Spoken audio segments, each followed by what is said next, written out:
श्री स्वामी समर्थ. नमस्कार भक्तांनो, आपलं मनःपूर्वक स्वागत आहे आपल्या लाडक्या भक्तिरस या यूट्यूब चॅनलवर. भक्तांनो, घरात सतत कटकट होतेय, मन शांत राहत नाही, नकारात्मकता आणि आर्थिक अडचणींचा सामना करावा लागतोय, तर आजचा हा उपाय तुमच्यासाठी अत्यंत प्रभावी ठरू शकतो. आज आपण जाणून घेणार आहोत अमावस्येपासून कर्पूर होम कसा करावा, कधी करावा आणि त्याचे फायदे काय आहेत. अमावस्या का विशेष आहे?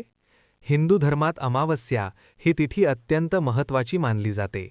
या दिवशी वातावरणात सूक्ष्म ऊर्जा बदल होत असतात. म्हणूनच या दिवशी घराची आध्यात्मिक शुद्धी करणे अत्यंत लाभदायक मानले जाते. कर्पूर होम म्हणजे काय? कर्पूर म्हणजेच कापूर, जो पूर्णपणे जळून जातो आणि मागे काहीही उरत नाही. तो अहंकार, नकारात्मकता आणि अशुद्ध विचारांचे प्रतिकात्मक दहन दर्शवतो. देवापुढे कर्पूर प्रज्वलित करून प्रार्थना करणे म्हणजेच कर्पूर होम. कर्पूर होम कधी करावा? अमावस्येच्या दिवशी सकाळी स्नानानंतर किंवा संध्याकाळी सूर्यास्तानंतर दिवा लावून. जर शक्य असेल तर अमावस्येपासून सलग 11 दिवस हा उपाय केल्यास अधिक लाभ मिळतो असे मानले जाते. कर्पूर होम कसा करावा? 1. सर्वप्रथम जटा असलेला नारळ घ्यावा.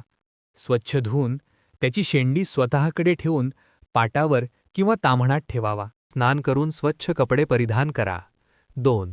देवघर स्वच्छ करा आणि तुपाचा किंवा तेलाचा दिवा लावा. 3. नारळावर कर्पूर ठेवा. 4. कर्पूर प्रज्वलित करा. 5. श्री स्वामी समर्थ किंवा ओम नमः शिवाय आपल्या इष्टदेवतेचा जप करा. 6. जळणारा कर्पूर घरातील प्रत्येक खोलीत सावकाश फिरवा. 7. शेवटी देवाजवळ हात जोडून शांती आणि समृद्धीची प्रार्थना करा. 8.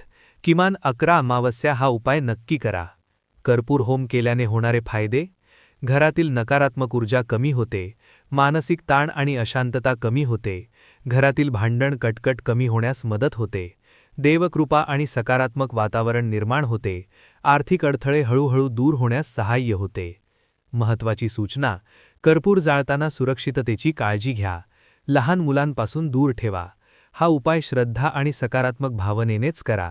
समारोप: भक्तांनो, विश्वास आणि सातत्य असेल तर कोणताही उपाय नक्कीच फळ देतो. अमावस्येपासून हा कर्पूर होम करून बघा आणि अनुभव आम्हाला कमेंटमध्ये नक्की सांगा. जर तुम्हाला अशीच आध्यात्मिक माहिती आवडत असेल तर व्हिडिओला लाईक करा, चॅनलला सबस्क्राईब करा आणि बेल आयकन दाबायला विसरू नका. पुन्हा भेटूया एका नवीन आध्यात्मिक विषयासह. तोपर्यंत श्री स्वामी समर्थ.